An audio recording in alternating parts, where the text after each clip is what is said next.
Assalamualaikum Ustaz. Waalaikumsalam warahmatullahi wabarakatuh. Semoga Ustaz selalu dalam lindungan dan rahmat Allah Subhanahu wa taala.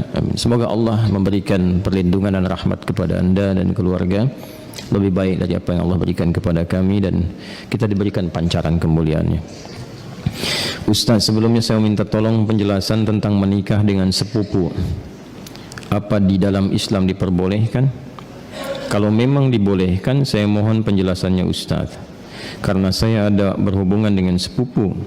Kebetulan ayah saya dan ayahnya adik, dan ayahnya adik kakak. Kenapa kebetulan? Ya, emang adik kakak kan, bukan kebetulan. Ya, kebetulan ayah saya dengan ayahnya adik kakak. Ayah saya yang paling tua. Dan kami berdua ingin menikah, tapi terhalang restu orang tua. Karena mereka menikahi sepupu, karena kata mereka menikahi sepupu itu tidak boleh karena masih satu bapak. Kami sudah memberikan penjelasan kepada orang tua, tapi orang tua masih kekeh dengan pendapatnya. Kami hanya ingin halal agar kami terhindar dari maksiat. Kami mohon kepada Ustaz untuk memberikan penjelasan tentang hukum menikahi sepupu. Dan kalau boleh, kami minta tolong divideokan ya Ustaz, agar orang tua kami bisa memahaminya dan memberikan restu kepada kami. Sebelumnya terima kasih banyak ya Ustaz. Syukran, jazakallah. Anda memindahkan beban hidup Anda kepada saya. Tidak apa-apa, ini biasa. Ya, mau dijawab? Yuk kita pakai Quran aja dulu jawabnya. Buka Quran surah ke 33 Al-Ahzab ayat 50. Quran surah 33 ayat 50. Tolong diambilkan kursi satu lagi. Biar duduk. Kursi satu lagi. Minta kursi. Ada? Kita langsung aja ya, supaya nggak terlalu panjang. Hukum pernikahan dengan sepupu. Ada sepupu, ada keponakan, beda ya. Baik. Ini kan kasusnya begini. Ada adik kakak, ya. Kemudian masing-masing punya anak, kan? Anaknya ini saling punya rasa, ya, saling mencintai. Baik ya, masih ingat yang pernah saya sampaikan? Bukan 2 tahun lalu, kemarin malam Jumat, ya, baik ya. Dan rasa ini ingin disalurkan dalam bentuk yang halal untuk pernikahan. Menikahi yang yang dicintai, menikahi yang dicintai itu harapan. Tapi mencintai yang dinikahi itu kewajiban. Jelas? Baik ya? Nah sekarang ada harapan enggak untuk menikahi yang dicintai itu? Dia punya rasa cinta antara sepupu ini, ya, anak dengan anak, maka boleh enggak hukum nikahnya? Yuk kita lihat di Quran ya, surah ke-33 ayat 50. Ada ayatnya, dibaca.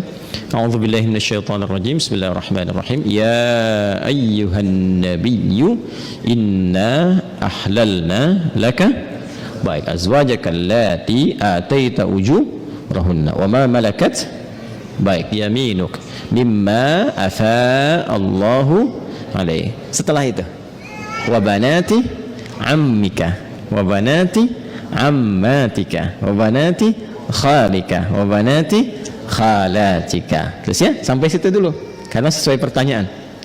Baik kan? Wa mar'atan mu'minatan in wahabat nafsaha lin nabi ya. Nah, itu nanti diteruskan ayatnya kemudian. Yuk kita lihat. Saya berdiri sebentar untuk menggambarkan dulu ya, sejenak. Wahai Nabi sallallahu alaihi wasallam, dengan keagunganku kata Allah, dihalalkan bagimu untuk menikahi perempuan-perempuan yang kualifikasinya dibenarkan secara agama. Terus ya, sepanjang engkau siapkan pula, ya, mahar yang engkau siapkan, kemudian juga dibolehkan dengan kualifikasi-kualifikasi tertentu. Jadi dalam pernikahan itu ada yang tidak diperkenankan menikah, ada yang dibolehkan menikah. Nanti yang tidak diperkenankan diantaranya di ayat ke-23 surah keempat itu. Surah An-Nisa ayat 23. Ayo yang jomblo fisabilillah tuh dituliskan dulu itu ya. Ada berapa kualifikasi itu, nanti kalau cari-cari jodoh jangan memaksa pada yang itu. Ya, itu yang tidak boleh. Hurrimat alaikum ummahatukum. Ibumu enggak boleh. ya kan? Kemudian juga saudarimu nggak boleh, ya kan? Nanti ada kualifikasinya sampai dengan yang ke bawahnya, ya, atau kurang lebih ada 11 yang disebutkan di situ. Itu yang tidak diperkenankan. Nanti ayat 12-nya sebagai tambahan. Jadi yang ayat 23 itu yang disebut dengan mahram. Ayat 24-nya istri orang. Jadi kalau sudah jadi istri orang jangan dipaksa, ya. Paham? Baik, termasuk nanti ada hadis sahih di Al-Bukhari dan Muslim, hati-hati bergaul juga dengan ipar. Ya, karena itu bisa menanamkan panah-panah setan, ya, menghadirkan dalam jiwa itu benih-benih seperti rasa suka. Itu hati-hati, bisa jadi pengantarnya curhat. Ya, lama-lama hilang gitu. Nah, itu yang dipersoalan, ya. Saya tidak ingin lompat terlalu jauh, kita kembalikan. Nah, itu yang dilarang, yang tidak diperkenankan. Yang boleh siapa saja dari jalur kekerabatan. Ya, di An-Nisa ayat 23, ibu nggak boleh, bibi nggak boleh, gitu kan?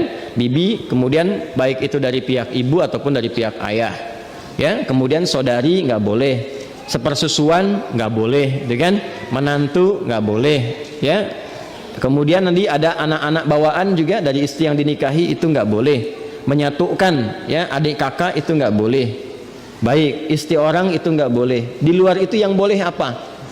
Ya, di luar itu yang boleh apa? Teruskan.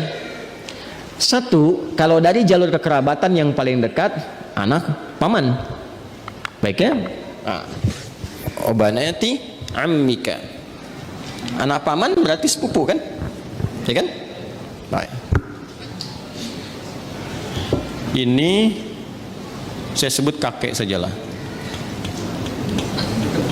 Ya.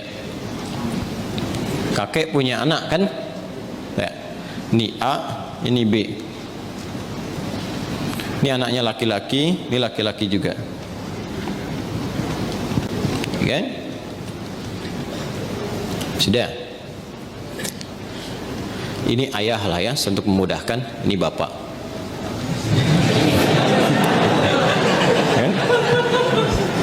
Kan punya anak kan? Berarti jadi ayah. Itu punya anak berarti bapak. A-nya apa? Ayah. B-nya bapak. Jelas?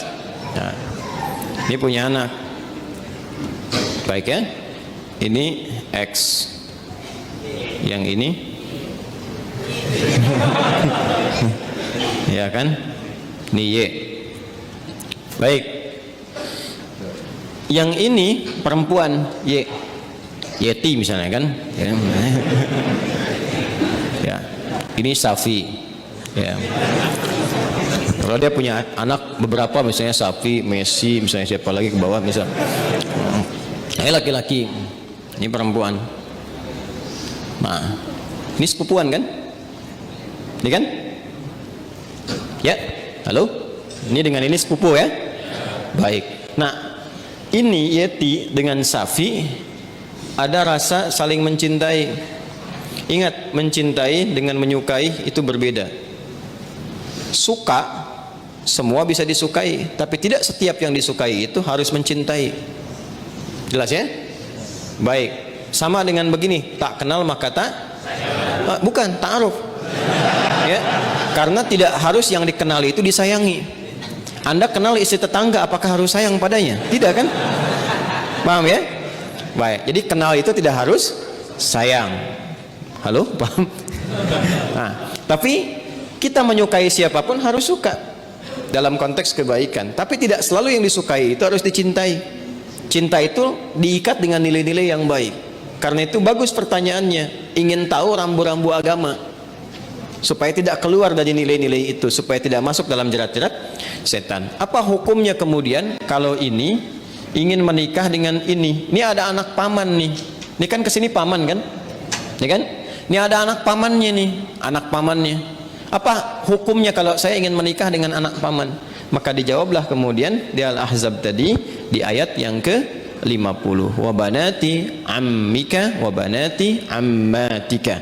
Ya, wa banati khalika wa banati khalatika. Am itu paman dari ayah. Khal paman dari ibu. Ammah, ammatun ya, itu bibi dari ayah. Jadi ayah misalnya punya saudari perempuan, bibi kan? Ya. Baik, ibu kan punya juga ya, saudari ya. Nah, dari ibu itu disebut dengan khalun, Dan khalatun dari ayah disebut ammun dan ammatun. Jelas? Baik. Jadi hukumnya kalau ingin menikah antar sepupu boleh-boleh saja karena ini bukan mahram. Ya. Jelas? Sampai sini boleh. Kalau ditanya apakah boleh menikah antar sepupu? Boleh. Sepanjang tidak ada sebab-sebab lain yang mengharamkan itu. Apa sebab-sebab yang lain? Ini hukum asalnya boleh. Tapi nanti ada sebab-sebab lain yang menjadikan terlarang. Misal, ini hukum asal boleh, tapi ternyata ibunya Safi misalnya saat Safi lahir, ASInya macet. Maka minta kepada ibunya Yeti untuk bisa di-share ASInya. Ya kan? Halo, ada yang salah? Huh? Share, like, and comment, ya kan? Baik. Kalau ini kemudian mendapatkan ASI yang sama dari ibunya Yeti, ya, di sini ada ibu misalnya, jadi saudari atau saudara sepersusuan. Dia walaupun sama-sama sepupu tidak menjadikan keduanya boleh menikah karena ada hubungan mahram birradha'ah. Tapi kalau di luar itu aman misalnya, bukan saudara atau saudari sepersusuan dan tidak ada faktor-faktor lain yang menjadikan ini terhambat, maka boleh-boleh saja. Tidak ada masalah di situ. Jelas? Sekalipun ada kebolehan, tapi tetap ditempuh dengan cara yang terhormat. Ya, jadi tidak boleh misalnya kawin lari, capek, sambil lari nikah gitu kan? Tidak, jangan. Tetap sekarang cari cara untuk memahamkan dengan cara yang baik dan bermohon kepada Allah. Kalau memang diniatkan ibadah, niat ibadah dengan cara yang benar, dengan cara yang baik, sifatnya nanti akan dibimbing oleh Allah dengan cara yang baik. Ada doanya untuk melembutkan hati orang tua misalnya, ditampakkan nilai-nilai kebaikan. Jadi kalau ada penolakan dengan karakter, dibalas dulu dengan akhlak. Biasanya akhlak itu melembutkan hati. Ya, Anda misalnya datang kepada ibu, ibu nolak, nggak usah yang itulah, cari yang lain misalnya kan. Dan Anda merasa itu baik buat Anda misalnya, taat dulu aja pada ibu, jangan dibantah dulu. Nggak usah pakai tapi walaupun meskipun, udah. Ya, taati saja dulu. Begitu Anda taati baik, lalu tampakkan nilai-nilai kebaikan, doa sampai lembut hatinya. Ya, demikian calon pasangan juga nanti mendoakan juga, memberikan akhlak yang baik. Ketika kelembutan itu ada, maka cara kita kemudian berkomunikasi akan berbeda dan hasilnya tidak sama dengan yang pertama. Paham sampai sini? Baik. Jadi jangan bergantung ya yang bertanya pada video ini untuk dibawa kepada orang tua. Ya. Ini jawaban Ustadz Adi misalnya, tidak ya.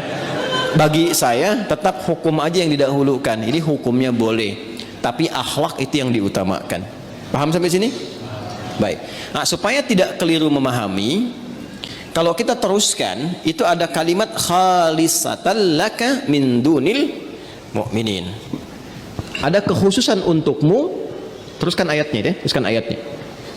Yang berlaku khusus selain bagi orang-orang beriman yang lain dari kalangan umatmu. Itu yang dimaksudkan itu yang sebelum ayat itu, yaitu setiap perempuan yang menyerahkan dirinya untuk dinikahi. Itu kekhususan bagi Nabi SAW. Ya, jadi ada sifat yang spesial bagi Nabi ketika berhijrah. Ada di antara sahabat-sahabat mulia beliau itu yang kemudian meninggal dunia, meninggalkan anak-anaknya, ada istri dan keluarganya. Ya, kemudian Nabi diperintahkan oleh Allah Subhanahu wa taala bagi perempuan-perempuan tertentu khusus, jika Nabi meridainya, akhlaknya, kemuliaannya, kebaikannya, support untuk dakwahnya, dan dia datang untuk menyerahkan dirinya untuk dinikahi, boleh-boleh saja, silahkan gitu kan. Atau perempuan-perempuan umum, dalam arti bukan yang telah bersuami ditinggal, meninggal dunia, ya, yang masih status single dan sebagainya, yang Nabi ridai kualifikasinya boleh dinikahi. Sedangkan dalam standarnya kan mesti ada wali kan. Nah, kalau bagi Nabi itu khusus.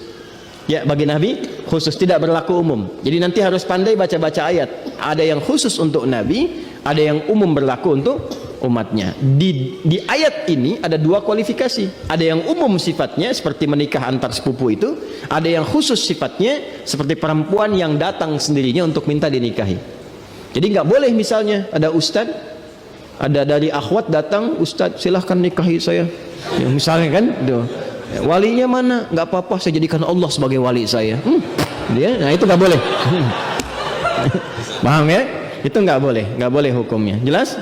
Nah, itu diantaranya ditemukan. Karena ini ada kisah kenapa ayat ini turun. Salah satunya kisah Sayyidah Maimunah Al-Ansariyah. Ya, ada kisah menyebutkan demikian. Ada kisah menyatakan Zainab Al-Ansariyah datang kepada Nabi sallallahu alaihi wasallam menyerahkan diri beliau untuk dinikahi. Jika memang ada nilai-nilai kebaikan yang bisa disuppортkan untuk dakwah Nabi, maka direspon dengan turunnya ayat ini. Itu yang disebutkan oleh Imam Ibnu Jarir At-Tabari dalam tafsirnya, ya, tafsir At-Tabari atau Jami' Al-Quran di jilid yang ke-12 halaman 29.